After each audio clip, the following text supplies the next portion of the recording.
Good evening, everyone. Thank you for joining us for this evening's webinar. My name is Eliana Tucker. I'm the Inside Sales Manager with Cell Science System, the ALCAT Laboratory. This evening, we have the pleasure of having Dr. Edwin Lee with us. The title of this evening's webinar is 5 Pillars to Optimal Health. We'll give you a little background on Dr. Lee, and then we will go ahead and get started. Dr. Edwin Lee is a triple board certified physician in endocrinology, internal medicine, and anti-aging. He also practices integrative age management in Orlando, Florida. He has recently published 2 books, one called Feel Good, Look Younger, Reversing Tiredness Through Hormonal Balance, and the other one, Your Best Investment, Secrets to a Healthy Body and Mind. Dr. Lee is a national speaker and teaches other physicians and other healthcare professionals about the management of diabetes, bioidentical hormones, and optimizing health. He has been featured on radio and on television. His passion is healthy living, and he practices what he preaches. In a moment here, we will go ahead and get started. As we go through the webinar, please type your questions into the chat box on your control panel there, and we will get to those questions at the end of the webinar. At this point, Dr. Lee, I believe we have handed controls over to you, and the floor is yours. Thank you very much. So I want to thank everyone for attending this webinar, and also like to thank ALCAT for sponsoring this conference. And I'm looking forward to your questions at the end. So just want to give you a little background about myself. And that is, I graduated from a medical college of Pennsylvania, which is in Philadelphia, and I did 3 years of internal medicine back in my home state, Allentown, Pennsylvania. And I couldn't decide which direction to go. Eventually, I did 2 fellowships at the University of Pittsburgh, one in critical care medicine and the other one in endocrinology, diabetes, and metabolism. I basically practiced in a multi-specialty group for 10 years, and I was the first endocrinologist in a small little town called Winter Haven, Florida, and was also the endocrinologist for the Cleveland Indians during their spring training while they were there. And in 2008, I decided to start my own practice. I wanted to do wellness, so I opened a practice called the Institute for Hormonal Balance. It's in Orlando, Florida. And I see many different types of patients, from homemakers to executives to physicians to professional athletes. And I also see probably 3 generations of families that come in. And my practice has grown, and the thing is, I don't advertise, and it's just basically word of mouth. So what I teach my patients and what I like to share is the 5 pillars of health. And I think if you can take this and start this tomorrow, I think you're going to see great results. And the 5 pillars of health, number 1 is to balance your hormones through bioidentical hormones. And I'm going to quickly go over this, although this could be like a 1-hour lecture just on this topic. I'm going to briefly talk about exercise, which is important. Also sleep. If you don't sleep well, you're never going to have your adrenals be restored to optimal health. And also you need a healthy gut with proper nutrients into your body. And the last thing is you need to detox well through your liver. So if you achieve this, you'll basically do well. And what I practice in my practice all day long is I help patients feel good or reverse their tiredness to help with energy. Number 2 is they want to look younger. And number 3 is most patients want to have better sex. So feel good, look younger, better sex is commonly what I see. So going back to the 5 pillars of health, if you sleep well, exercise, get your hormones balanced, and improve on your gut or leaky gut or intestinal hyperpermeability, and also detox well, you're going to do well. In the middle of this triangle, I always tell my patients this is really nutrition that holds everything together. Nutrition is like the glue, or it's interactive. Like if you're zinc deficient, your hormones are not going to work well, your liver's not going to detox well, and your gut's not going to heal well. So nutrition, nutrition, nutrition is really the key for optimal health. And I often see in my practice just proper nutrition and not even balancing the hormones can make a significant improvement in people's health. So the first hormone I like to address is insulin.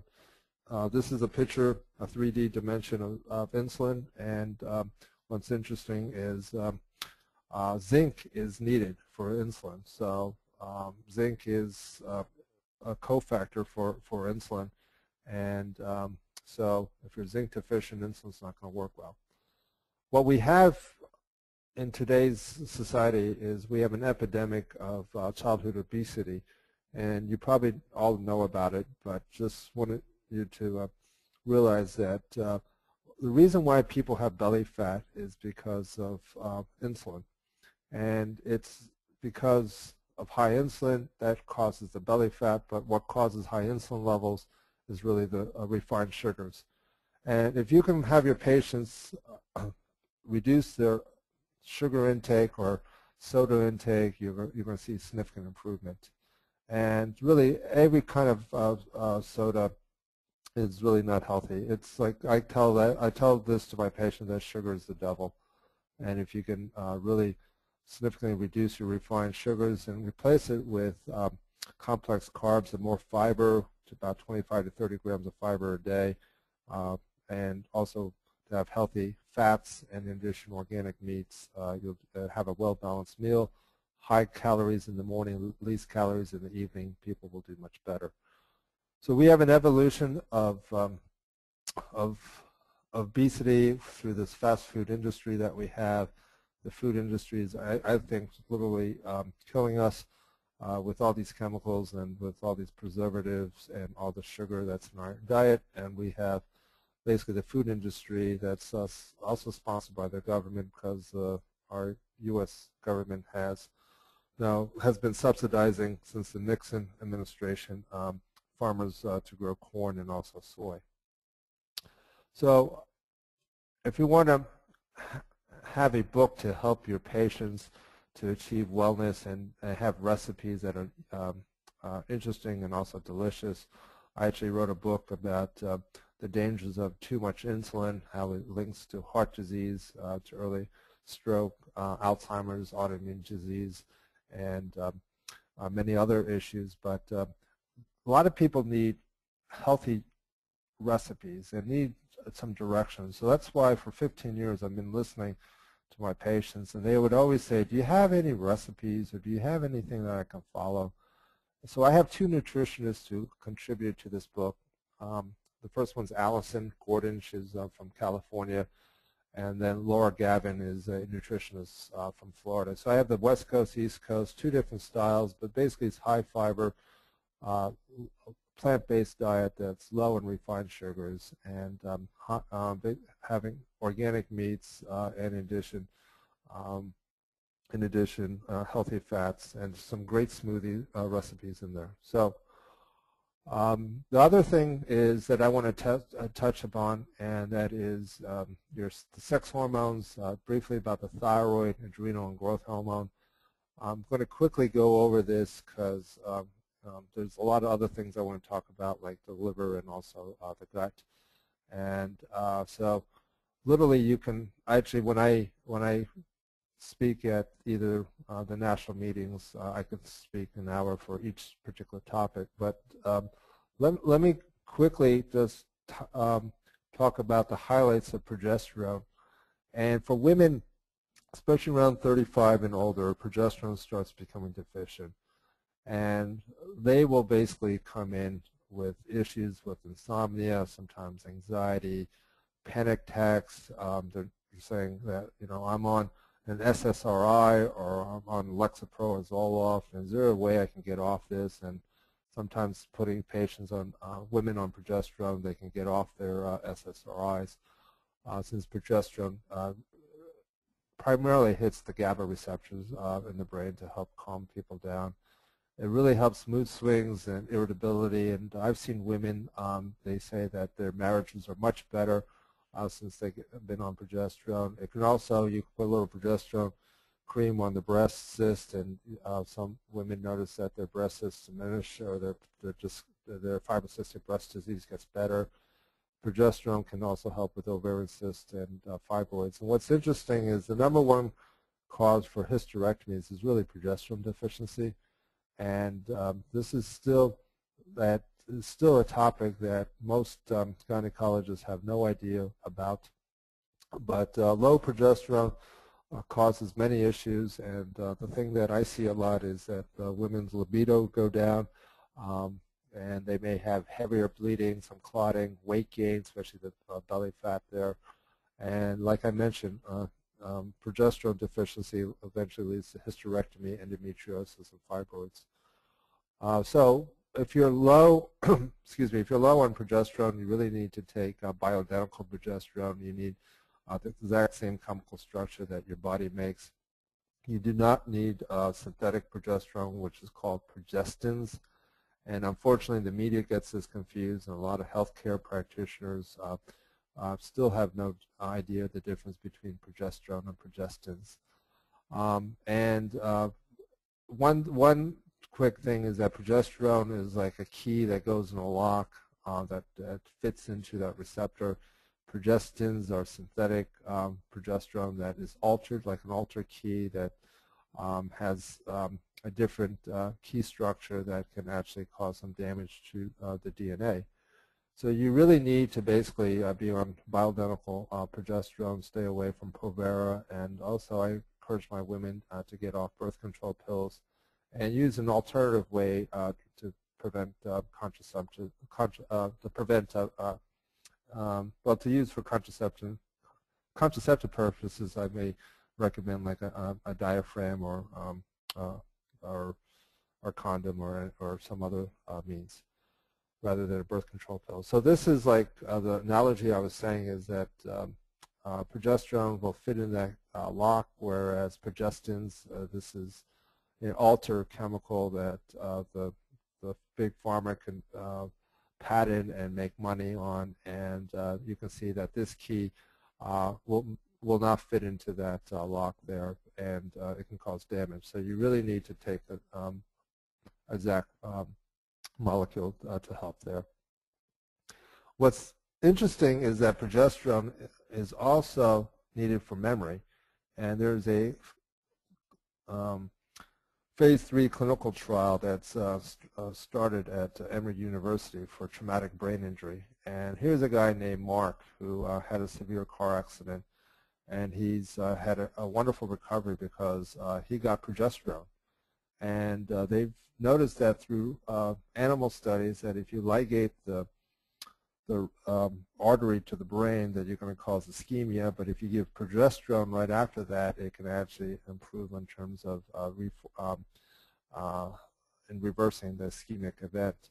So progesterone is a very simple hormone that can be needed for memory. There's a lot of, when I was in critical care medicine, they were using very expensive interleukins and blockers and cytokine blockers to see if, because there's so much inflammation in the brain after a traumatic event, to see if that can help with recovery.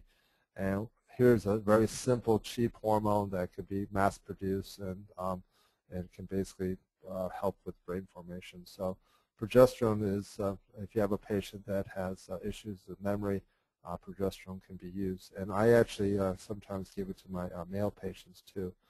It is generally very safe. The two side effects that you may see is drowsiness or acne. And you can see right here on the list, it can help decrease breast cancer, and in addition help with the heart and lower the LDL and increase bone formation. I mentioned about memory, improves libido and sleep quality. So I'm going to move on to another topic that's a little more complicated. It's called estrogen, and estrogen comes in many different flavors. So if I say, you know, I like to have a scoop of ice cream, you'll say, well, what kind of ice cream would you like?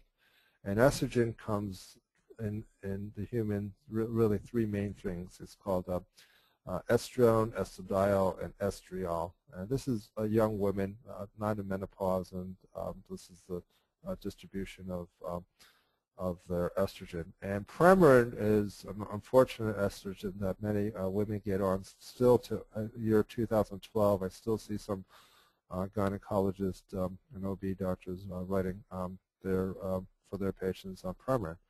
And Premarin is a horse estrogen that's very different from ours, from the women's estrogen. And the thing is that they have a lot of estrone in it, which is E1, and E1 basically is not really helpful. You really need to avoid that. You need to basically use bioidentical estrogen. So taking estrogen by mouth is also not helpful because it does a lot of negative things, especially increasing the clotting factors from the liver. It can increase triglycerides and also increase VLDL and fat. And in addition, it can increase CRP, which is not a good sign because the inflammatory markers are released from the liver. It lowers T4 to T3 conversion, and you really need to have a little higher T3 and less reverse T3. The other thing is that it increases the risk of gallstones, and the most important thing that I feel that if you're taking oral estrogen is if you're into age management, you really want to increase IGF-1. You don't want to lower it. IGF-1 is your active growth hormone, and if you want to accelerate aging, you just drop IGF-1. If you want to slow down aging, you want to increase IGF-1. So what I do in my practice, and a lot of other doctors who do age management, you want to give estrogen through transdermal. I do a lot of sublingual. I think sublingual works great, although I have some patients who use a patch or use a little cream. And you can see on this list here that estrogen does a lot for also for the brain, helps the libido, helps the bone, helps the heart, lowers bad cholesterol, helps relieve the symptoms of menopause. It also lowers the risk of diabetes, colon cancer, and Alzheimer's. So moving right along, if women tend to have low estrogen and also progesterone, they also have low testosterone. So testosterone is also important. But testosterone in men's health is really important because your testosterone is generally the highest when you're a teenager to about 20, and then around 30, 25, 30, your testosterone starts dropping a little. And what I'm seeing in my practice is a lot of men around 35 with very low testosterone levels in the low 200s up to 300 range. And there's a lot of theories about why this is happening. It could be a lot of soy in the diet, which has an estrogen effect. It could be the xenoestrogens that's in the food industry that's causing men to basically have low T. But as you can see, when the testosterone drops, what happens is you lose muscle, and therefore you're going to have issues with obesity. Or there's a condition called sarcopenia. And sarcopenia is a condition where you lose muscle and you gain more fat. And it's very common. I just saw a patient today, one of my last patients, and he was over 360 pounds, and he's lost about 20 pounds just being on testosterone, coming back, and also he had other couple things that we reviewed, but just giving him testosterone within a month, he basically feels much better, and he had a lot of other complaints, but his energy is better. He's lost weight just on testosterone. Men get also osteoporosis and anemic. They have many symptoms. They can be also PMSy. They can have depression, irritability. They can have fatigueness, and they notice, especially if they worked out most of their life at the gym, and they can notice that their recovery time is much slower. They're not as strong as they used to be, and libido goes down, and also potency. So testosterone, like other hormones, it starts dropping, and in addition, it just continues to drop. And one thing that men never really get in their evaluation is a DEXA scan. And in addition, if you can't do a DEXA scan, measure the height. And you'll be shocked at a simple measurement of the height. And they'll be surprised. You know, I used to be 6 foot. Now I'm 5 foot, 10 and a half. And how can that be? And it's because of low T. Low testosterone basically will cause bone loss, and it's a gradual thing. And low testosterone, I tell my men, it's a lethal disease. It's associated with diabetes, heart disease, stroke, osteoporosis, and cancer. And you really need to optimize the testosterone. So moving to another subject about hormones, to get your hormones balanced, is a big topic is called adrenal fatigue. And adrenal fatigue is really fascinating because I wish I invented this drink called the 5-Hour Energy Drink, because it's probably like the #1 seller here. And the 5-Hour Energy Drink, you can see it at every gas station and basically almost everywhere you go, 2 for $5. And they're addressing an issue of adrenal fatigue. You know, here's Red Bull and there's other energy drinks out there. And what's interesting is the Endocrine Society, they have a statement out saying that adrenal fatigue does not exist, but I think they're wrong, even though I'm board certified in endocrinology. You have to remember endocrinologists tradition believes in their disease-based practice. They see a lot of end-stage diabetics or severe thyroid issue or calcium or sodium issues. And other medical issues like osteoporosis and hypogonadism and pituitary tumors and other endocrine disorders. But adrenal fatigue is a condition where it's kind of in the gray zone. And you know, if you're into practicing wellness, you're going to see adrenal fatigue, and it does exist, and it just, you know, maybe in 10 years they'll say, yes, this does exist and all that, but it's just over time they'll be hopefully well accepted. So adrenal glands, you have 2 adrenal glands that sit above your kidneys. They're triangular, and if you do a CAT scan, it'll look like a triangle. And what I tell my patients is the adrenal glands secrete mainly 3 different hormones. I call it sugar, salt, sex. Sugar is a cortisol hormone, and that gives you energy, and salt is aldosterone. So if you're lightheaded all the time, if you quickly stand up, or if you go to church or to the synagogue or wherever, and you quickly stand up and you get lightheaded, it's probably because either you have low aldosterone. And sex hormones, DHEA, which actually can get converted to testosterone. There are other hormones from the adrenal medulla, which is in the middle of the adrenal, that are your catecholamines, but I can't think of a mnemonic that starts with an S for catecholamine. But anyway, so to diagnose adrenal fatigue, I like to do saliva testing. Saliva testing is simple. You could do, I like to do the 4-point cortisol levels versus just 1 or 2 cortisol levels. You could do serum or urine, but actually I think the gold standard is the saliva testing. And you'll really, to me, I think that you'll get the free cortisol levels, and that's much, much better. And you like to look at the shape of the cortisol throughout the day.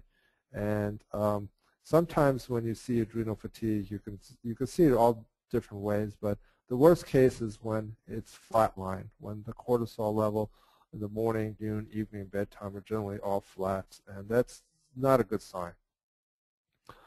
And therapy for adrenal fatigue is the best thing really is, #1 is sleep.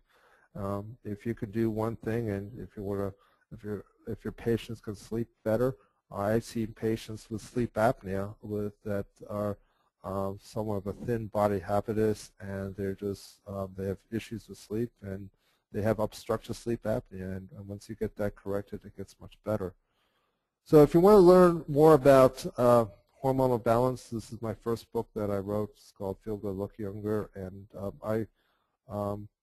as an endocrinologist, I looked at 2 sides of the argument. I looked at why the Endocrine Society, or endocrinologists in general, poo-poos all these subjects we talk about, like T3 therapy, DHEA, growth hormone, HGH therapy, and we talk about the bioidentical hormones, and many other topics there. So I look at both sides, and I have, it's all reference with medical literature to show the benefits of optimizing hormones, and I really think the truth is in between from one side to the other. It's usually in the middle, because you see both sides of the argument. You see really like the anti-aging world or the wellness physicians are doing functional medicine, and then you have the other side, there are conventional endocrinologists who are on the other side.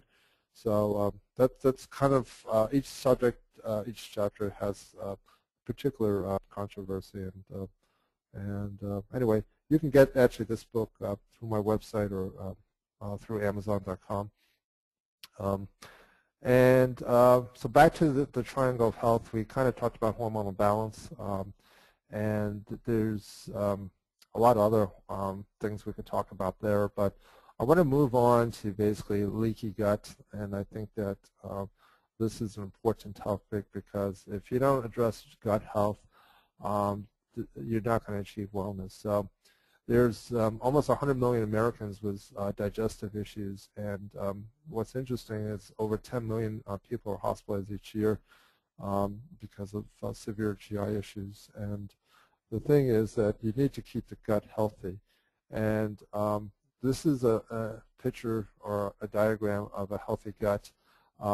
Down here is your red blood cell, and up here is your gut lumen, and this is your intestinal wall with the villi here. And what happens is if you have too many toxins, it can cause a leaky gut, whether it's you're taking Motrin or non-steroidals continuously or an aspirin. Certain foods, you can have food sensitivities that can cause a leaky gut. In addition, certain antibiotics and drugs can cause it, and other toxins can lead to a leaky gut. And what happens is when you have intestinal hyperpermeability or a leaky gut, you can have a gateway that toxins come into your blood system or microorganisms, and you can have issues with autoimmune disease to many different food sensitivity or intolerances. So you can have beginning of autoimmune disease. And I see people who have positive thyroid peroxidase antibodies with Hashimoto's, and I actually do a sensitivity test, and it comes back positive for gluten. And removing gluten out of the body, their gut feels better, and their TPO antibody improves there. So it really, food has certain foods can be related to cause intestinal hyperpermeability. So this is another diagram about leaky gut, and if you break these zonulin or these proteins, or you can have these adhesion molecules between the gut wall, you can actually have a leaky gut. So there's actomycin and zonulin. These are two proteins that are basically holds the gut wall. And on this side here, you can see that actomycin is actually, you don't see a picture of it, but imagine actomycin is like going, it's a layer right here. If that's ripped open, actomycin will be elevated. Here's in between the cell-to-cell wall, and you can see issues with elevated zonulin. So that's another way to diagnose leaky gut there. So let me move on to the next slide here.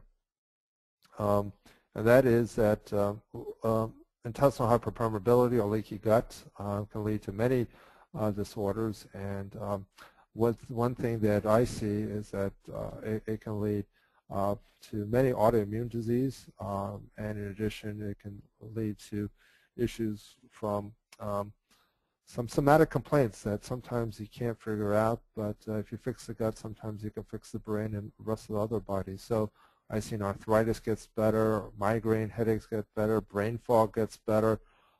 Inflammatory bowel disease, this is key. I mean, I'm an endocrinologist, and I've treated several patients with severe celiac disease, or not celiac, Crohn's disease, and I've got them off their prednisone and their other medications and really try to heal their gut, and they do much, much better. and even reflux disease and diabetes are associated with leaky gut. So here's a patient. I want to kind of give you a clinical story. Is an executive that came to see me, and she's coughing like crazy. She's also exhausted, and she's was healthy until about 50, and then the last 3 years she's been falling apart. And she had this non-productive cough, saw her internist. She was seeing 3 lung specialists and was given high doses of actually this is should be not cough, but steroids. She continued to cough. And she was even asked to leave the board meetings because her cough was so loud and just it was uncontrollable. And she was to a point where, despite the high doses of steroids, she was unable to sleep. She gained 25 pounds. Her energy was 1 out of 10. Sleep was 1 out of 10. But she actually wanted to end her life. She wanted to, at a point, she just couldn't take it anymore. She just was not feeling well, and despite seeing some of the top doctors. So she was eating as healthy as she thought, but here's an ALCAT test, and it's not hers, but anyway, I remember that with her, she was trying to eat as healthy as possible, and for like lunch, she would have basically this healthy lettuce with almonds and salmon, and drink in the morning time hazelnut coffee. And she did have gluten in her diet, and she had other food sensitivities, but she came to see me, and she made the investment. She goes, you know what, I did this ALCAT test, put a lot of money into this, just investing my health to see me. And what was amazing is that she called me a week later, and she goes, I eliminated everything in my severe and moderate, and my cough is gone. I'm sleeping better, I feel better, and she's dramatically changed. She's lost weight, she's feeling great. She's sometimes calls back because she may have cheated and ate something that was on her naughty list, and it's like her body hasn't recovered. And I think down the road she can reintroduce these foods, and I think that she has actually been retested in certain foods that she's severe back then. She can reintroduce some. So her cough, actually, I kind of answered that, went away. So really, gut health is important, and hormonal balance we just talked about. Remember, nutrition is in the middle. Nutrition, nutrition, nutrition. But in regards to leaky gut, I could just give you an example of my son. And when he was 6 years old, he's now 7. He would have this constant runny nose for actually several years, and he would get sick a lot, and he would see the pediatrician. He would get antibiotic, and then later the nose would get dried up, and then he would get another runny nose, and my wife would take him to the pediatrician and get another round of antibiotics. And despite being on antibiotics, he still got sick. And I remember we went skiing on a ski vacation. I currently live in Orlando, Florida, so when we went skiing, the first day he had a ball, but that night he had a fever of like 105, and I was just shaking my head. I go, wow, this whole ski trip is now down the toilet. And number 2 is like he's sick and we're out of town. So he got better, and eventually a month later he got sick again, and it was we went on spring break, and it was a little cool, and he had a wetsuit on, and we were on the beach, and that night he had a high fever again, and I was telling my wife, I really want him to do the ALCAT test, and it turns out it was oranges and strawberries. Severe on that. He had other things, but those were the 2 main things that he was eating a lot of. So we told him to basically we're going to stop it for a while. And what was amazing is 1 week later he went to my wife and said, Mama, do I have to still rinse my nose because now my nose is dry? And it's interesting because I think for the longest time my wife has no idea like what I do, but now she understands that certain foods can actually cause many issues. And amazing, not just knock on wood, my son is now healthy, and we've retested him, and there's a couple of things that he can't or shouldn't take. But the other thing is that he's now okay to have oranges and strawberries, but when he does, we tell him, in just moderation, and maybe 1 or 2 glasses of orange juice a week, and not to have like 3 a day. So I really believe that the ALCAT testing really helps, but I think the main thing with ALCAT is it really teaches your patients to modify their dietary and to rotate their foods. And that's the key, rotation, rotation, rotation, and to do things in moderation, not to eat the same things over and over and over again. So moving on to the last subject is detoxing, or liver detox, and I think that's something that's really crucial. And let me just kind of like put this in like all together, and then I'll talk about liver detox. But here's your gut, and your gut has to be healthy. And when you're healthy, you're going to have good bowel movements, and your bowel movements should be S-shaped. And you should have, like, if ideally, like 2 to 3 times a day. So that's a really healthy gut. And very few people that you ask, you can ask them to describe their bowel movements. They're not as, they don't have that type of bowel movement. It may vary. They may occasionally have an S-shape, but S-shaped bowel movements are really healthy. So this is a healthy gut, this picture here. And on one extreme, if it goes black, then that's ischemic. And anything in nature, if it's any organs, basically, from healthy color to black, that means it's not getting enough blood perfusion, and it has died off. So it can go from healthy to basically non-healthy, and here's something we call intestinal hyperpermeability, and you can have issues with not good circulation there, but you can also have issues with it's just your gut walls. You can think of it as having holes in it. Now you leak toxins into your gut, not into your gut, into your blood system, and you can also have antigens, which can throw your immune system off. And then your liver has to clean this up, and your liver really takes these fat-soluble toxins and also these antigens, and it can clean it up. But if you put more than your liver can handle, what happens is you can have localized inflammation. And the most important thing is if you have too much free radicals that come out of your liver, if your liver does not detox well, you're going to have too much free radicals that can cause systemic inflammation, and it can also damage the most precious thing you have. And this is what I tell my patients every day, that the most precious thing you have is, it's not your heart, it's not your brain, it's really your DNA. If you have healthy DNA, that's important. And if you have too much free radicals coming out through your liver, it's going to actually damage the telomeres, which is the protective end of the DNA. And when the telomere gets to a certain length, about 3,500 base pair to 5,000 base pair, you can have basically starting to have some DNA damage, and that goes to chronic disease or cancer.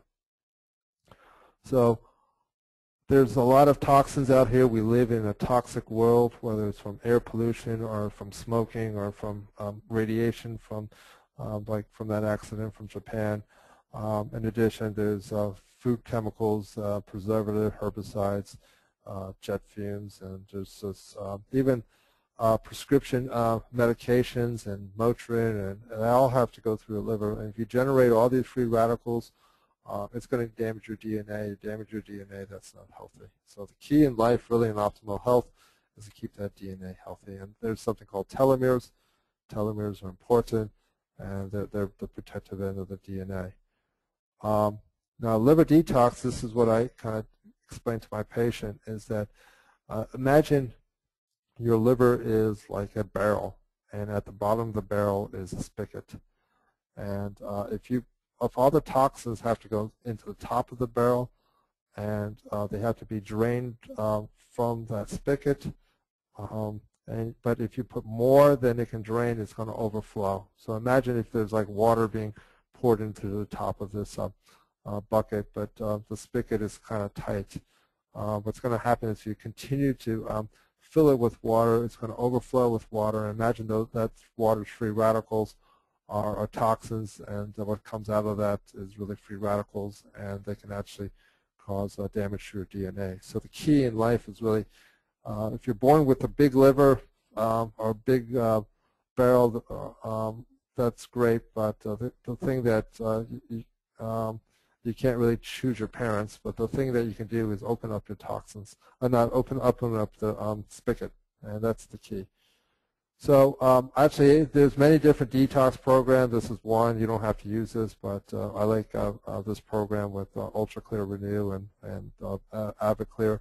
But there's many different companies that actually does a detox. But inexpensive way that you can do actually a detox is have your patient skip like a dinner. And if you really want them to help achieve weight loss, you can have them skip one dinner a week, and hopefully the next morning they're hungry, because most people don't really eat breakfast. And by skipping one dinner, it kind of forces them to change their behavior, and so their caloric intake will go up in the morning time because they'll be now hungry. And actually, study after study after study shows that caloric restriction does help in longevity. But there's other ways to detox, and that's just one way. But I just want to kind of review that the 5 pillars of health is you have to balance your hormones and if you require hormonal therapy, it's really with bioidentical hormones.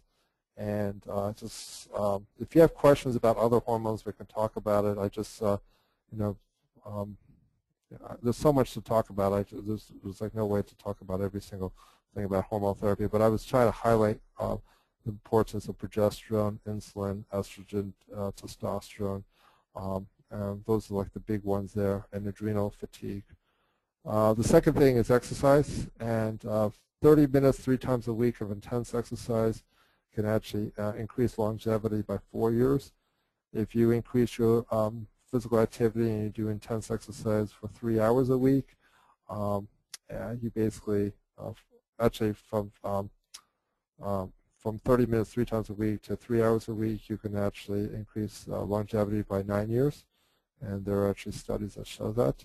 And exercise also improves, which is important, your telomere length. Sleep is crucial.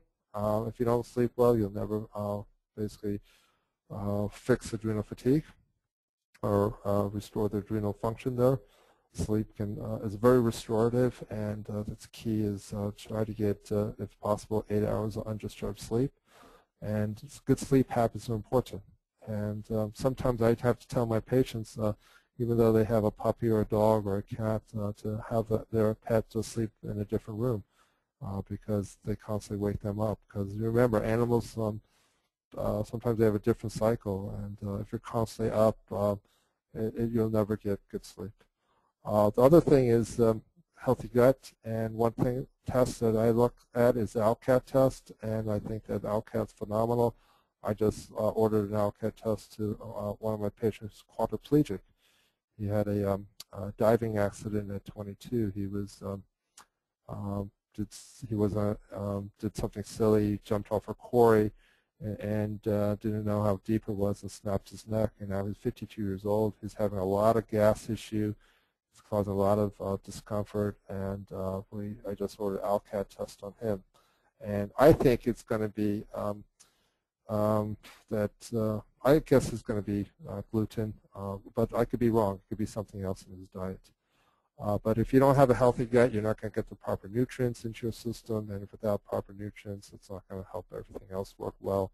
And you got to detox. Detox is important. Now, I tell my patients, whether it's through a medical food to try to detox at least quarterly, and in addition, if you can do more, that's better.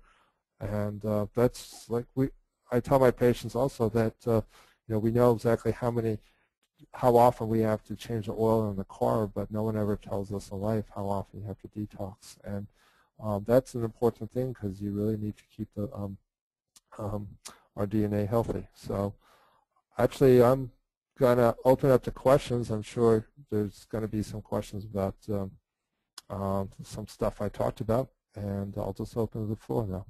Okay, Dr. Lee, let me go ahead and open the question box, see what we have.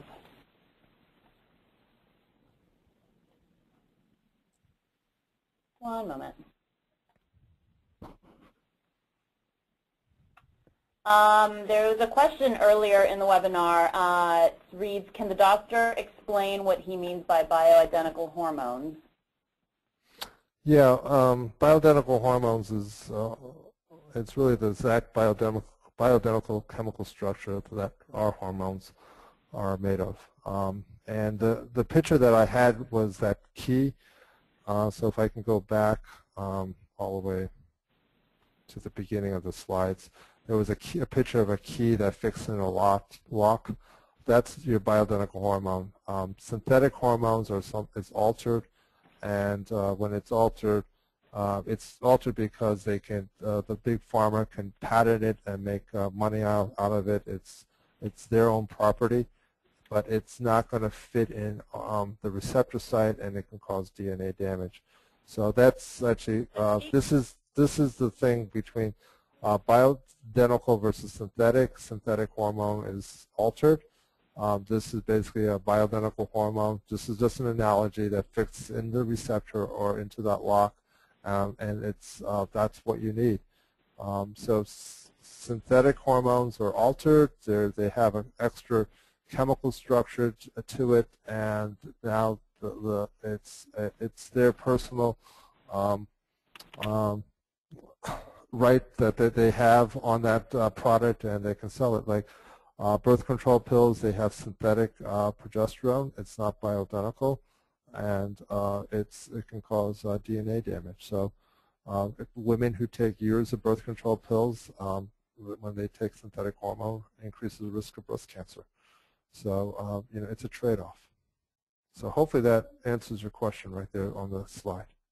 Okay, great. The next question is from the same attendee. Besides soy processed foods, what foods are estrogenic? Soy is the main one that's estrogenic,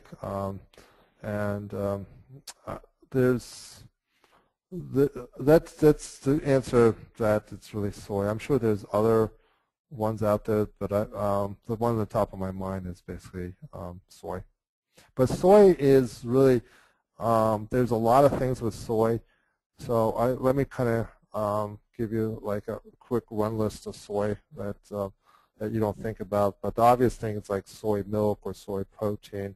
But bread, a lot of bread is made with soy meal, and soy is also found in chocolate, which is soy lecithin. In addition, there's soy in hamburgers and hot dogs and veggie burgers, because soy is because that's the main protein for the veggie burgers. But for the hot dogs and sausages and the processed meats, what happens is the cattle is sponsored by actually they eat corn and soy. And remember, our government sponsors, subsidize our farmers to grow corn and soy. So the cattle eat soy. And guess what? We get soy from that. So processed foods have soy, and in addition, there's other soy products that like edamame and tofu. And in addition, Cool Whip has soy, and in addition, Coffee Mate has soy. The other thing, a lot of people don't realize is soy. There's two products of soy. It's called genistein and daidzein. These are two chemical structures that the literature actually shows that it inhibits the thyroid by 3 different ways. And there are other foods that have daidzein and genistein, but anyway, for soy estrogen effect, it's the main thing is soy. Okay, great. The next question, Dr. Lee, how do you distinguish gluten sensitivity from celiac disease, and when do you test for it? Well, I'm not an expert in celiac disease, but by the time you have positive antibodies to gluten, you're going to have a significant destruction of the villi. Gluten sensitivity is kind of like the early stage, and if it gets worse, the other part of the spectrum is like celiac. So you can literally, I remember seeing a paper that says that you can have a significant destruction of the villi, and it's over like 70% or something like that before you can have positive anti-transglutamase antibodies and also anti-gliadin antibodies. So celiac disease is one spectrum. Gluten sensitivity is kind of like the early part. And I think a lot of people have gluten sensitivity. To test for it, there's companies, ALCAT does a test there, but there is another company that called Cyrex, C-Y-R-E-X, that can test for gluten, the different proteins that they have. But I kind of tell my patients you can try gluten-free for a month, and if you feel better, voila. But if you want to do like the ALCAT test that tests other things, and gluten is one of them, and gliadin's other thing, then you can do that test. And it's pretty right on the market. When I have patients that really gluten is the main issue, ALCAT usually comes back either moderate or severe on that, and it's like pretty amazing. Thank you for that. The next question, when supplementing with natural progesterone, should this be done continuously or on a cyclical basis? Well, when I use progesterone, it depends on their age. If they're premenopause, I try to do it 2 weeks per month on their menstrual cycle during their luteal phase, right after or just before ovulation to their period, or just before their period. So I do usually day 13 to day 27. If they're postmenopausal, I do it continuously just to get the benefit of progesterone, because at that time they're really progesterone deficient, and I think the extra progesterone that they can take throughout the entire month can really help with brain formation, and in addition to help decrease breast cancer and help with irritability, mood swings, and libido, and help bone formation. So on the age is what I kind of, if they're young, I do it 2 weeks or 1 week to 2 weeks per month or per cycle, and then if they're postmenopausal, I'll use it continuously. Okay, thank you. Another question, can women benefit from testosterone the way men do after a certain age? Yes, I kind of alluded to that women do need testosterone. As the progesterone drops and estrogen drops, also testosterone drops. But in my practice, I usually give progesterone, estrogen first, progesterone first, and if necessary, estrogen. And then later I add testosterone to the regimen. Testosterone, I think, can help, especially after 40. And the only side effect that I see commonly is acne. What's interesting is some women at a very low dose of 0.5 or 1 milligram of testosterone, they'll have the worst acne ever in their life, versus some women that can tolerate high doses of testosterone, they love it, and they have no acne. So it's really unique how some people are very sensitive to something, and other people you can give a boatload and they're fine. So I do monitor their levels, and in addition, it's important to monitor. And sometimes you can see polycythemia, especially at an older age, especially after 65, which is a condition where the hemoglobin hematocrit goes up. So you have to monitor it, and sometimes you have to get phlebotomy. But I usually don't see polycythemia in women, but it can happen. Okay, great. We're going to have time for about one more question. Any questions that we didn't get to, we will answer individually with Dr. Lee's assistance at a later time. In addition, the webinar is being recorded. That will be available probably sometime tomorrow. You can email us at info@alcat.com, and we'd be glad to get that link out for you. Dr. Lee, the last question, do you prefer liquid or pellet bioidenticals? I prefer sublingual bioidentical hormone therapy. I can titrate it easier. I'm not really trained in pellet therapy, although I think once they're regulated, yeah, you can switch to pellet therapy. It can help. But I've seen women that has come to see me being on pellet therapy, not being on the right dose, should be on progesterone, got testosterone, and they're just even worse. So once it's in, it's hard to take out. So I think it's for a few people, pellet therapy is an option, but the majority of my practice, I do a lot of sublingual hormone therapy and get really good results.